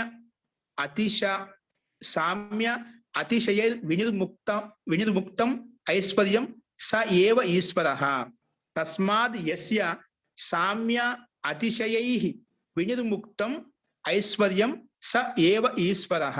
అందుకే అందువల్లనే యస్య సామ్య అతిశయైః, సామ్య సమానత, నెక్స్ట్ అతిశయైః వినిర్ముక్తం అంటే దీనికి ఐశ్వర్యంకి సమానంగా కానీ లేదా ఆ ఐశ్వర్యంకి అధికంగా కానీ, అతిశయ అంటే అత్యంత అతిశయం కానీ వినిర్ముక్తంగా ఎవరైతే ఉంటారో,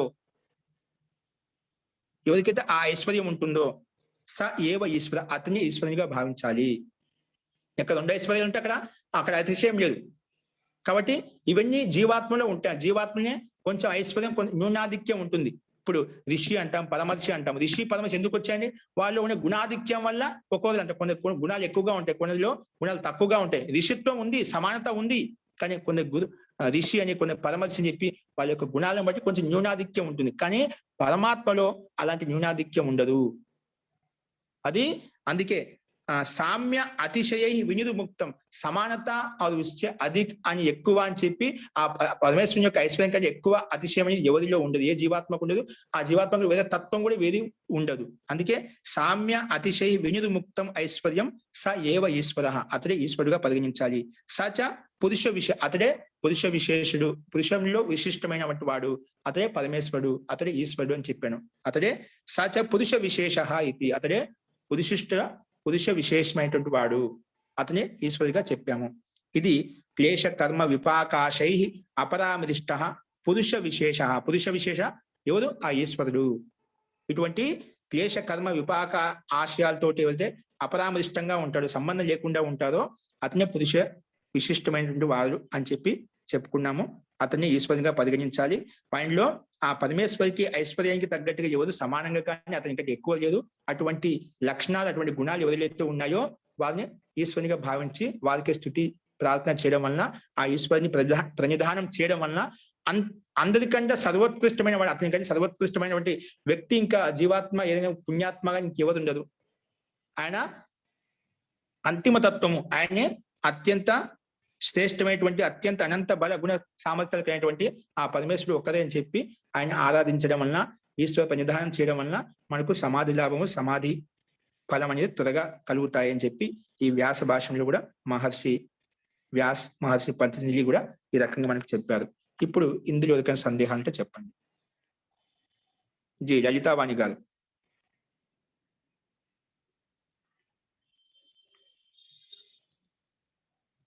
జీ మీట్ ఓపెన్ చేసుకోండి. నమస్కారం మహోదయ. జీ మహోదయ, శ్రేణి బంధనాన్ని అంటే మనకి ఒక్క నిమిషం రాఘవేంద్ర గారు చెప్పండి. మహోదయ, మరి కాష్ట ప్రాప్తి అన్నారు కదండి. కాష్టం అంటే సాధారణ అర్థంలో కర్ర, కొయ్య అని అర్థం వస్తుంది కదండి. అదే అంటే లౌకిక ఉదాహరణ కాష్ట ప్రాప్తి అంటే అంతిమ స్థితి. దానికి ఒక ఏదైనా కర్ర ఉంది, దానికి ఒక అంతిమ స్థితి ఉంటుంది కదా. అలాగా పరమేశ్వరునికి ఒక లౌకిక ఉదాహరణ ఇచ్చామంట, అంటే అర్థం చేసుకోవడం కోసం. ఒక చీమ ఉంటుంది, దాని తర్వాత చీమతో ఇంకేం ఉండదు అనమాట. అంటే ఆయన కంటే ముందుకు వెళ్ళే వాళ్ళు కానీ ఎవరు లేదు మనకు. అంటే చరమ సీమ అన్నమాట. ఇంకా నువ్వు ఎంతవరకైనా ముందుకు వెళ్ళిపో, ఎక్కడో చోట ఆగాలన్నమాట, ఎక్కడో చోట ఆగాలి కదా. అంటే అంతంత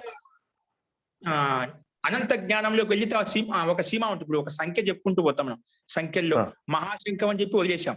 దాని తర్వాత లేవా, అది మన అతీంద్రియం, మనం చెప్పలేము అన్నమాట. అలాగే పరమ సీమ వచ్చేసింది అన్నమాట, దానికి మనం దాని తర్వాత ముందుకు వెళ్ళలేము అనమాట. అంటే దేహం దహనం అయిన తర్వాత వచ్చే పరిస్థితి అండి. దేహ దహనం కాదంటే ఆ పరమాత్మ స్థితి కాదు, పరమాత్మ యొక్క స్థితి చెప్పినామంట.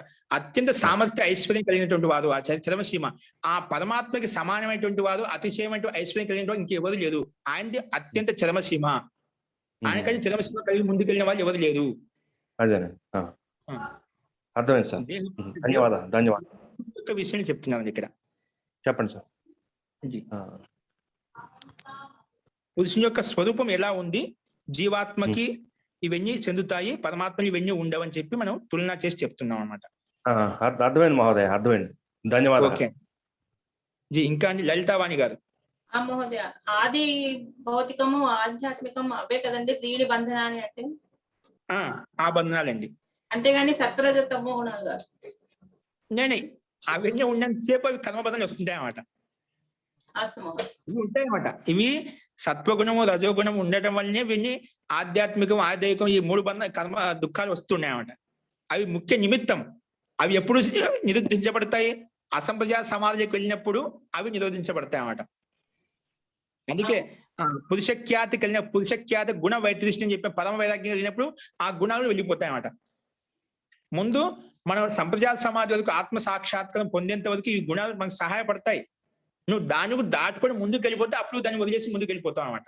ముక్తి కలిగినప్పుడే వాటికి విముక్తి కలుగుతుంది, లేకపోతే సత్వరజస్తమస్కి ముక్తి కలగదు. నీకు భగవంతుడు ఎప్పుడైతే వరం ఇచ్చాడో, నీ కర్మలు పూర్తి నశించిపోయాయని ఎప్పుడైతే సర్టిఫికేట్ ఇచ్చాడో అప్పుడే నువ్వు ఆ సత్వరజ తమో గుణాలు ఏవైతే ఉన్నాయో అవి వదులుకోగలుగుతావు. లేదంటే అంతవరకు నీకు ఉంటాయి. అవి శరీరం ఉన్నంతసేపు ఇవి సత్వరజస్తమ గుణాలు నీకు ఈ చిత్తంలో ఉంటాయి. ఈ గతినిచ్చేది ఇవే అనమాట. అది ఎప్పుడు విముక్తి కలుగుతుంది? నీకు పరమాత్మ సాక్షాత్కారం, పురుషఖ్యాతి కలిగినప్పుడు అది మనకు విముక్తి కలుగుతుంది. అంతవరకు ఉంటాయి గుణాలు అనేవి ఎల్లప్పుడూ ఉంటాయి. అస్తు. ఇంకేంటి స్వామి గారు? నేను పురుషోత్తమరావు అండి నా పేరు. ఇప్పుడు ఈశ్వర ప్రణిధానం అనేది అష్టాంగ యోగము దాంతో సంబంధం లేకుండా డైరెక్ట్ గా ఈశ్వర ప్రాప్తి కోసం ప్రయత్నం చేసే పద్ధతి అండి. సెకండ్ ఆప్షన్ అంటారా? ఇవి ఊరికే ఈశ్వరు యొక్క స్వరూపం తెలుసుకుంటాం, వాటిని ఎలా పొందాలి అష్టాంగ యోగంలోకి వస్తామంటూ నెక్స్ట్ రాబోతుంది. అదే వీటిని పొందాలంటే ఆ ఈశ్వరుని యొక్క అస్తిత్వం ఎలా ఉంటుంది, స్వరూపం ఎలా తెలుసుకుంటాం. ముందు లక్ష్యం ఆ ఈశ్వరుని యొక్క స్వరూపం సత్తా తెలిసినప్పుడే కదా మనకు ఆయన ఇంత ఐశ్వర్యం, ఇంత సామర్థ్యం ఉంది, నేను కూడా తెలుసుకోవాలని కోరిక పుట్టేది. ఆ లక్ష్యం ఏంటని మనం ఆ లక్ష్యం యొక్క స్వరూపం తెలుసుకుంటున్నాం. ఇప్పుడు వీటిని పొందాలంటే అష్టాంగ యోగం అనేది తప్పనిసరిగా ఉండాల్సిందే. మనకు అది ఖచ్చితంగా. చిత్తవృత్తి అదే నిరోధక జీ దాని ద్వారా నమస్కారం. తెలుసుకోగలుగుతాం. అవి లేకుండా Thank you. పొందలేము.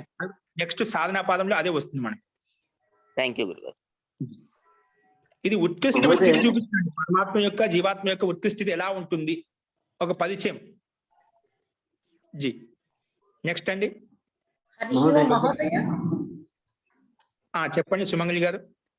ఇది ఇప్పుడు ఈశ్వరుల్లో విద్య లేదు, రాగం లేదు, భయం, అవిద్య లేదు, ఏమి లేదని చెప్పాం కదా. అట్లా మరి చైతన్యం కూడా ఉంటుందా? చైతన్యం ఉండదు. చైతన్యం ఉంది. చైతన్యం ఆయన ఇప్పుడు కర్మ లేదంటే ఎటువంటి కర్మలు చేయడం కాదు. కర్మలు చేయకుండా ఈ సృష్టి ఎలా నడుస్తుంది? ఈ సృష్టి నిర్మించింది అతనే. జీవాత్మ యొక్క కర్మ ఫలాలకు ఆ ఫలాన్ని ఇచ్చేది కూడా అతనే. ఎవరికి ఏ జన్మ ఇవ్వాలని చెప్పి కర్మ ఉంటుంది. కానీ సాంసారికంలో బంధాలకు లోనటువంటి కర్మలు చేయడనా? కర్మలు చేస్తాడు. కర్మ నిష్కామ కర్మ అని కాదు ఆయన. కర్మ నిరంతరం చేస్తూ ఉంటాడు. మనకన్నా ఎక్కువ చేస్తున్నాడు ఆయన. ఇన్ని వేల జీవాత్మలు ఎన్నెతో ఉన్నాయి. వాటి యొక్క కర్మబంధం ఇలా ఉన్నాయి. ఎవరికి ఏ ఆత్మ ఎక్కడ పంపించాలి, ఏం చేయాలి, బ్రహ్మాండం ఎలా సృష్టించాలి, ఇవన్నీ వాటి నిరంతరం కర్మ చేస్తూనే ఉంటాడండి. కర్మ లేనివాడు కాదు, కర్మ నిరంతరం చేస్తూ ఉంటాడు. అదే అందుకే అదే అర్థం కాలేదు. ఏమి లేవనుకున్నాం కదా. కర్మ చేస్తాడు ఆయన. కానీ సాంసారిక బంధనంలో వచ్చి కర్మలు చేయడు ఆయన. ఆయనకు అవసరం లేదు ఆయనకు. గురుగారు నమస్కారం అండి. నేను రామకృష్ణ. జీ చెప్పండి రామకృష్ణ గారు. వేమూరి. నా ప్రశ్న ఏంటంటే, ఇప్పుడు మన బ్రహ్మాండం ఈశ్వరు ఒకటేనండి, లేకపోతే రెండు వేరా? ఏంటి బ్రహ్మాండం? మనం ఒక చోట ఈశ్వర్ అంటున్నాం ఇవాళ. సో ఇంతకు మునుపు మనం బ్రహ్మని చెప్పుకుంటాం కదా. సో బ్రహ్మన్ అంటే ఇప్పుడు అదే ఆ పరమేశ్వరికి బ్రహ్మ అని కూడా పేరు, రకరకాల పేర్లు ఉన్నాయి పరమేశ్వరి. రకరకాలుగా మనం గుణ కర్మాలను బట్టి మనం పేర్పిస్తాం. ఇప్పుడు బ్రహ్మ అంటే మనం మొట్టమొదటి చెప్పుకున్నాం, ఈ వేదము అనేది ఎక్కడి నుంచి వచ్చింది? ఈశ్వరుని ద్వారా ప్రదత్తమైంది, అపౌరుషేయం, పురుషుని ద్వారా ఉత్పన్నమైంది కాదు. ఆ వేదం ఈశ్వరుడు మొట్టమొదటి ఎదిగించారు. అత్యంత పుణ్య ఆత్మలకు 4 ఋషులకి, అగ్ని ఋషి, వాయు ఋషి, ఆదిత్య ఋషి, అంగిరా ఋషికి ఇచ్చారని చెప్పాం. ఆ అంగిరా ఋషి నుండి బ్రహ్మ అనే ఋషి, మహర్షి, పరమర్షి, ఆయన మళ్ళా 4 వేలను ఒకరే గ్రహించారన్నమాట. అక్కడి నుంచి శిష్య పరంపర, విద్యా పరంపర స్టార్ట్ అయ్యిందన్నమాట. వంశ పరంపర, విద్యా పరంపర స్టార్ట్ అయిందన్నమాట. నేను త్రిమూర్తుల్లో బ్రహ్మ, విష్ణు, మహేశ్వరు ఆ బ్రహ్మ గురించి చెప్పట్లేదండి. మన బ్రహ్మన్, పరబ్రహ్మ స్వరూపం అంటామే, పరమాత్మ పరబ్రహ్మ, పరబ్రహ్మ అంటాం కదా. అక్కడ బ్రహ్మన్ అనే పదం వాడతాం మనం. జీ జీ అక్కడ ఆ బ్రహ్మన్కి ఈశ్వరన్ అనేదైతే ఉందో ఆ రెండు ఒకటేనా అని అడుగుతున్నాం. అదే అండి అది ఉత్పత్తిని బట్టి, కర్మ బట్టి అది వస్తుంది. ఇప్పుడు మనం విష్ణువు అని చెప్పచ్చు. ఈశ్వర జ్యోతి చెప్పిన విష్ణువు అని చెప్తాం. చరాచర జగత్తులో వ్యాపించి ఉన్నాడు కాబట్టి, కనకన వ్యాపించి ఉన్నాడా ఆ ఈశ్వరికి విష్ణు అని చెప్పొచ్చు, బ్రహ్మ అని చెప్పొచ్చు, శివుడు అని చెప్పొచ్చు, శివుడు అని చెప్పొచ్చు. ఎందుకంటే ఇవన్నీ వాళ్ళలో ఉన్నాయి గుణాలు. ఎందుకంటే శివుడు అంటే కళ్యాణం చేసేవాడు, సమస్త జీవులకన్నిటి కళ్యాణం చేస్తాడు, శివుడు కూడా అని చెప్పొచ్చు. ఇలాగా అతనిలో ఉన్నటువంటి గుణాలను బట్టి అనేక రకాలుగా పేర్లతో పిలుస్తాం, బ్రహ్మ, విష్ణు, మహేష్ అని చెప్పి. అవి మనం అతీంద్రియమైనటువంటి ఆ పరమేశ్వరుని తెలుసుకోలేకపోతున్నాం కాబట్టి మనం వర్తమాన ఋషులు ఎవరైతే ఉన్నదో వారిని అన్నిటిగా భావించి మనం వారిని స్తుతిస్తున్నాం, పూజిస్తున్నాం, గురువులను పూజిస్తున్నాం. బ్రహ్మ, విష్ణు, మహేష్ వీరైతే ఎవరు ఉన్నదో వీళ్ళు కూడా ముక్త పురుషులే, అత్యంత ఉత్కృష్టమైనటువంటి పురుషులు. అంత ముక్తిలో ఉన్నదంట ముక్త పురుషులు అంతా. వీళ్ళంతా మహాన్ పురుషులు అనమాట. వాళ్ళంతా కూడా ఆ పరమేశ్వరిని, ఆ ఈశ్వరిని ఆరాధించి ప్రార్థించి ముక్తిలోకి వెళ్ళినటువంటి వాళ్ళు. వీళ్ళంతా ముక్తిలో ఉన్నారు. ఇప్పుడు ముక్తి ఆనందాన్ని పొందుతూ ఉన్నారు అన్నమాట. ఇప్పుడు ఇంకొకటి అండి, ఒక్క నిమిషం అండి చెప్పండి. ఇప్పుడు మనకి ఈ ప్రపంచంలో ఇవాళ మన భూప్రపంచంలో దాదాపు 700 మంది కోట్లు ప్రజలు జనాభా ఉన్నారు. అంటే అబౌట్ 7 బిలియన్స్. సో కాబట్టి ఇప్పుడు ఇంతమంది పాపులేషన్ లో ఇప్పుడు అలా జరుగుతూ పోతూ ఉంటుంది కదా. ఇప్పుడు ఎప్పుడు వీళ్ళందరికీ ముక్తి వస్తుందండి? అంటే అందరూ కూడా భగవంతుడి సన్నిధికి ఎప్పుడు చేరతారు? అప్పుడు వాళ్ళందరికీ కూడా ఈ వీటిన్నిటి నుంచి కూడా ఇదవుతుంది. మరి సృష్టి ప్రారంభించినప్పుడు వేద శాస్త్రం ముందుకు ఇచ్చాడు. సృష్టి ప్రారంభించిన వెంటనే ఒక వేద శాస్త్రం కూడా మనం అందజేశాడనమాట. ఎలా ఉండాలి, ఏ విధంగా ఉండాలి, ఏ విధంగా కర్మలు చేయాలని చెప్పి మొత్తం చెప్పాడనమాట. ఆ రకంగా ప్రయత్నం చేస్తూ ఉంటే మనం ముక్తికి వెళ్ళిపోతాం. మనం అన్ని సాంసారికంలో ఉండే విషయాల పట్ల మనం కర్మలు చేస్తున్నాం. అందుకే సంసార చక్రం తిరుగుతూ ఉంటాం. ఏ విధంగా అయితే ఈ విధంగా పద్ధతి చెప్తున్నాం, ఇప్పుడు మనం శాస్త్రం చెప్తున్నాం, ఈ రకంగా చేయాలి, పరమాత్మకు అభ్యాసం చేసుకోవాలి, యోగాభ్యాసం చేసుకోవాలి, చిత్తంలో ఉండే వృత్తులు నిరోధించుకోవాలి. ఇలా ఎవరైతే చేసుకుంటూ వెళ్తే వాళ్ళు వెళ్ళిపోతారు. లేకుంటే కర్మలో సంసార చక్రం తిరుగుతూ ఉంటారు. అది మన మీద డిపెండ్ అయింది. ఎవరు చేస్తే నీకు శ్రేయకర్మ, శ్రేయ మార్గము, ప్రేయ మార్గం 2 మార్గాలు ఉన్నాయి. శ్రేయ మార్గం అంటే ముక్తి మార్గం, ప్రేయ మార్గం సాంసారిక మార్గం. ఎవరు ఏ మార్గంలో కావాలనుకుంటే ఆ మార్గాన్ని అనుసరించి కర్మలు చేస్తారు. కర్మలు బట్టి ఎవరికి ఎక్కడ వెళ్ళాలి అక్కడ వెళ్ళిపోతూ ఉంటారు. అది మన మీద డిపెండ్ అయింది. అది ఎన్నాళ్ళు ఉంటుందో అన్నాళ్ళు సృష్టి నడుస్తూ ఉంటుంది. అందుకే అనాది కాలం నడుస్తుంది చక్రం. ఇప్పుడు కాదు, అంతమవుతున్నాయి కాదు. ఎవరు చేసుకుంటే వాళ్ళు ముందుకు వెళ్ళిపోతారు. అర్థమైందండి? జీ వేమూరి గారు. జీ అర్థం మీకు అర్థమైందా? రామకృష్ణ గారు ఎవరో స్పష్టమైందా మీకు? అర్థమవుతుందండి మహోదయ. కానీ ఒక ప్రశ్న అడిగిన వారు ప్రశ్న అడిగింది ఎవరు? అతను వేమూరి రామకృష్ణనా? ఉన్నారా? మ్యూట్ ఓపెన్ చేయండి. మ్యూట్ ఓపెన్ చేయండి. నేను కాదు. వినపడుతుందండి ఇప్పుడు? వినపడుతుందండి. నేను ఏమంటున్నానంటే, అంటే ఇప్పుడు దీంతో భగవంతుడికి ప్రమేయం ఏమి లేదా అంటున్నా. భగవంతు ప్రమేయం ఉందండి. భగవంతు చెప్పా ఇలా చేయాలి ఇలా చేయాలి అన్ని చెప్పుకుంటూ వచ్చాడనమాట. అంటే ఇప్పుడు 700 కోట్ల మందిలో సపోజ్ ఒక 1000 మందే చేస్తున్నారు, మిగతా వాళ్ళందరూ చేయలేదు అనుకోండి. అంటే దాని అర్థం ఏంటి? మిగతా వాళ్ళందరికీ ముక్తి రావడంలో ఆయనకి ఏమీ పాత్ర లేదా? లేదు. మీ కర్మల భగవంతుడి జన్మ ఇచ్చాడండి. నీ కర్మలు అలా ఉన్నాయి. నువ్వు ఏది కోరుకుంటే అది ఇస్తాడు పరమాత్మ. వాళ్ళ సాంసారిక విషయాన్ని కోరుకుంటే అందుకే సంసారం ఇచ్చేసాడు, వెళ్ళిపో అక్కడ అనుభవించని చెప్పి. మనం కోరుకుంటా, నీకు ఏది కోరుకుంటే అది ఇస్తున్నాడు పరమాత్మ. నీకు ముక్తి కావాలా ముక్తి ఇస్తాను. ఏది దానికి కర్మలు ఈ రకంగా ఉన్నాయి. ఇలా చేస్తే ధార్మికమైన పని చేస్తే నీకు ముక్తి కలుగుతుంది, అధార్మికమైన పని చేస్తే నీకు సంసారం వస్తుంది అని చెప్పాడు అన్నమాట. నీకు ఏది కావాలో తీసుకోవచ్చు. ఆయన ఎందుకంటే అందరికీ పరమాత్మ ఉండేది జీవుల యొక్క ఆత్మ కళ్యాణం కోసమే, వాళ్ళకి సుఖాన్ని ఇవ్వడం కోసమే. పరమాత్మకి ఎటువంటి స్వార్థం లేదండి. ఆ జీవుల యొక్క కళ్యాణం కోసమే అట్లా ఇచ్చాడు అనమాట. అస్తు, మీకు ఇంకా చెప్తా అండి. ఇప్పుడు మంత్రపాఠం అయిపోయిన తర్వాత మీకు శంకా సమానం చేద్దామండి. ఎవరికైనా సందేహాలు ఉంటే అప్పుడు చూద్దాం. 7 కోట్ల మంది యోగ దర్శనానికి జీ ఒక్క నిమిషం అండి. మంత్రపాఠం అయిపోయిన తర్వాత చూద్దాము. మంత్రపాఠ. ఓం